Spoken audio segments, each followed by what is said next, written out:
So let's talk about contingency planning for our organisation. So contingency planning is really about coming up with, well, things don't always work the way we want them to. Sometimes things are going to go wrong regardless of our best laid plans. Okay, it's just going to happen from time to time, which is fine as long as we know what we're going to do about it. So we look at different types of emergency plans because, we need to be able to deal with problems as they arise. So we start to think about, developing a preventative plan. So we want to prevent things from happening. We've got contingency, what we do when something goes wrong, and adaptive. Okay, so we might find that there's problems that once they crop up, there's actually not a lot we can do about it. And we need to adapt and change to go forward. So really the first thing we do is we try and have a preventative plan. So when we're thinking about our operations or what we're trying to achieve, we need to start thinking about, well, what could possibly go wrong? Obviously, look, we could spend all day looking at minor issues. What you want to identify is the key issues, okay? What are the critical things that if they went wrong are really going to ruin my day and prevent us from achieving our goals? And what we need to do there is we need to come up with some sort of preventative plan, okay, to stop things from actually happening, okay? We can usually predict what are the key things that are going to happen, what are the key things that are likely, and start to work out, well, how do we put in place a series of steps to make sure that's not going to happen? And that's the basis of the preventative plan. How do we stop this from happening? Okay, think it through. If I'm reliant on a certain thing arriving at a certain time, do I need to make sure that, I'm allowing sufficient time for that to happen? If I need to run my cafe and the milk comes every morning and that milk doesn't turn up and I can't run the cafe, well, how do I prevent? Do I need to make sure I'm getting it the night before, or what do I need to put in place? Okay, that's going to prevent the problem from happening. Well, it should. It doesn't always though. And what happens is when our preventative plan fails, we end up in a position where something goes wrong. And what that deals in is, when and if it happens, what am I going to do about it? Okay, so the contingency plan starts talking about, well, if this does happen, despite my preventative plan, what am I going to do? The milk hasn't turned up today. We planned on having it there, ready to go. We turned up to our cafe. The delivery driver, it's not happening today. There's no milk. Now, we've got an option. We can shut the business and all go home, and hopefully it's summer and spend a nice day on the beach. But the reality of the situation is what we actually want to do is try and work out a solution so that we can implement that and get our business up and running, okay? The beach sounds like a fantastic option, but the reality is not good for business, and it's probably going to irritate our customers just a little bit. So what we're going to come up with there is a contingency plan, and the contingency plan says that if it doesn't arrive, what am I going to do? Are we going to find a different supplier? Do we need to go down to the local supermarket and buy them out of stock? That's probably not going to keep a lot of people happy. What is the activity that we're going to undertake straight away that we can implement? And it has to be something we can implement quickly and put out there. The third plan is the adaptive plan, which is the long term. Okay, we need to come up with a long-term solution. So let's just say that the goods and services didn't turn up that day because the company's never coming back. They could have ceased trade, they could have collapsed, they could have gone into liquidation. There's a million things that could happen. And we start to deal with, in this case, so our supplier we thought was going to be there hasn't supplied. We've dealt with it on the day. We've then rung up the supplier to find out what's happening, and they've actually gone out of business. They won't be supplying us anymore. We now need to come up with an adaptive plan. The contingency plan might carry us for a little while. We might be able to use that plan B, but it might be more expensive. It's not really ongoing and sustainable. What we need to come up with is an adaptive plan to position ourselves that we can actually go out and long-term deal with the issue. It might actually be that sometime later down the track, they reopen, whatever it happens to be. That's neither here nor there. What we're really looking for is where do we go from that. Also, part of our planning is we start to look at different tools. We can look at a bit of a force field analysis if we want, where we start to look at, what's driving change, okay? What's resisting, where we are and where we want to be.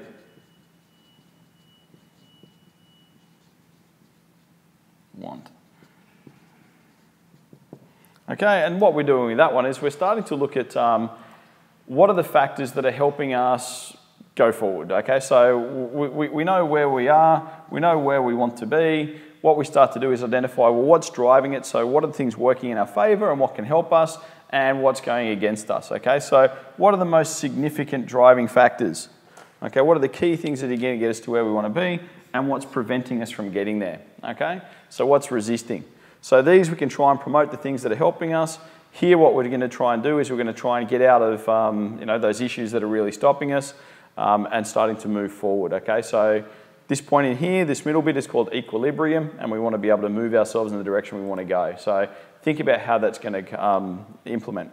We need to work out, well, we can look at sensitivity, we can look at, what are the key variables, so what are the key activities or what are the key things that, that we need to consider. We need to think about, well, what is the effect of changing those things? Okay, it could be relationships with suppliers, it could be, making sure we've got whatever we need.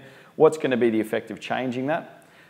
We need to start to think about the broader effects. If we start to adjust one area in our business and start to adjust and test, what's it going to do to the rest of the business? Okay, and when we're doing these things, we always need to think about, well, what is the worst case scenario? What's the worst thing that could happen? If we adapt and change something, what's the worst thing that could happen? We also need to think about, well, what's the best thing that could happen? Okay, so we thought about that. We think about changing the supplier, or what's the worst thing that can happen? Well, we don't find another supplier. Okay, that's going to have an effect across our business.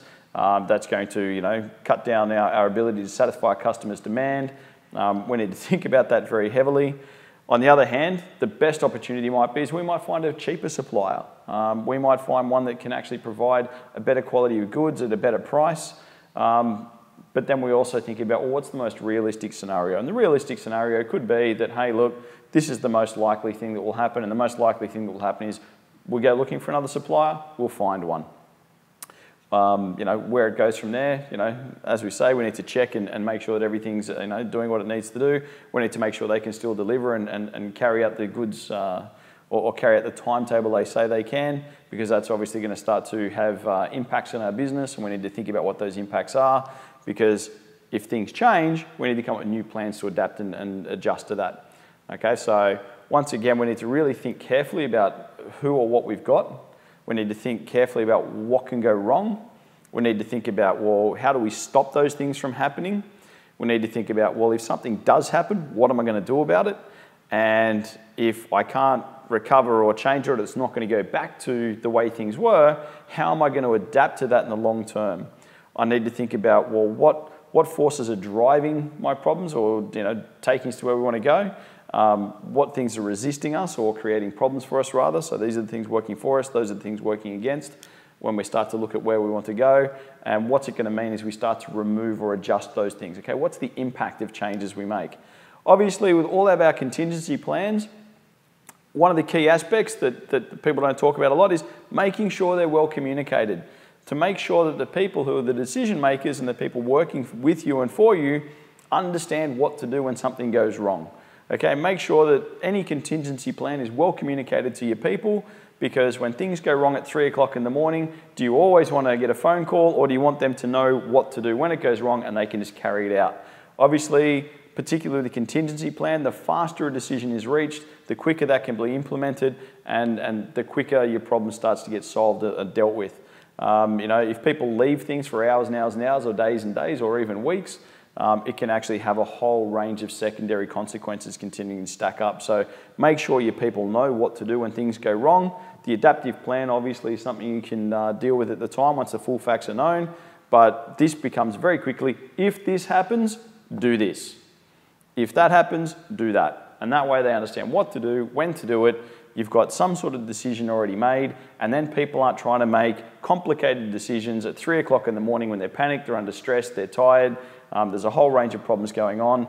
They can just very quickly implement the decisions that you made in the cold, patient light of day where you had a full range of options available to you.